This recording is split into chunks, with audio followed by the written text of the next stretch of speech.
பாரியை காண சேர நாட்டிலிருந்து வந்திருக்கும் போர் தூதுவன் என்றான் இளையவன். போர் என்பதை சற்று அழுத்தி உச்சரித்தான். பாணர்கள் இருக்கின்றனர் என்றான் காவலன், போர் தூதுவனை குறித்த சிரத்தை இல்லாமல்.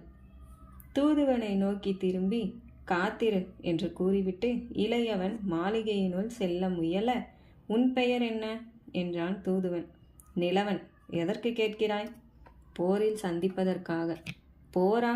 முடிந்தால் 3 மலைகளை தாண்டி வாருங்கள் பார்க்கலாம் என்று சிரித்தபடி சென்றான் நிலவன். மாளிகைக்கு வெளியில் காவலர்கள் எவரும் இல்லாததை தூதுவனின் கண்கள் கவனித்தன. பாரியிடம் எப்படி பேசுவதென்று மீண்டும் எண்ணத் துவங்கினான். மனிதர்களின் சொற்கள் மூங்கிலை போல நோக்கத்தை நோக்கி நேராக வளர்வது. இவனது சொற்கள் கொடியின் சல்லிவேரை போன்று நாற்புறமும் கிளை பரப்பி விரிவது. நீரை கண்டடையும் வேர்கள் உடல் தடித்து உறிஞ்சுவது போல எண்ணத்தின் திசையை பொறுத்து தகவல்களை துளி துளியாய் வடித்தெடுப்பான். எண்ணங்களை உருட்டி சொற்களில் வலை பின்ன துவங்கினான். சற்று நேரத்தில் இசை நின்றதும் வெளியே வந்த பாணர்களின் முகங்கள் இசையாய் மலர்ந்திருந்தன. மாளிகையின் மேற்புறம் மரத்தால் வேயப்பட்டிருக்க சுவர்களில் வண்ண சித்திரங்கள் வரையப்பட்டிருந்தன. சாளரத்தின் வழியாக நுழைந்த கிளிகள் பழத்தட்டில் சென்று அமர்ந்தன. அகன்ற கூடத்தில் 4-5 இருக்கைகள் இடப்பட்டிருக்க அவற்றின் நடுவில் பாரி வல்லினமாய் உடல், மெல்லினமாய் தோற்றம், இடையினமான ஆடையுடன் முத்தமிழின் மெய்யாய் அமர்ந்திருந்தான்.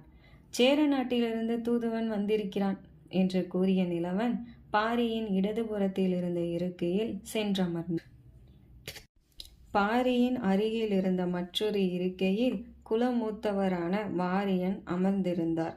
பரம்பின் குல தலைவனுக்கு பரம்பை நிர்வகிக்க 3 குடிகள் எப்போதும் துணையாய் இருந்தன.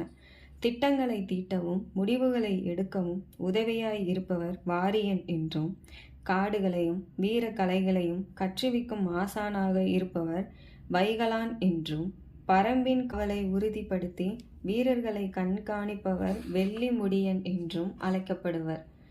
பட்டறிவாலும் குல அறிவாலும் வீரத்தாலும் நியமிக்கப்படுபவர்கள் கொடியூருக்கு குடிபெயர்வர்.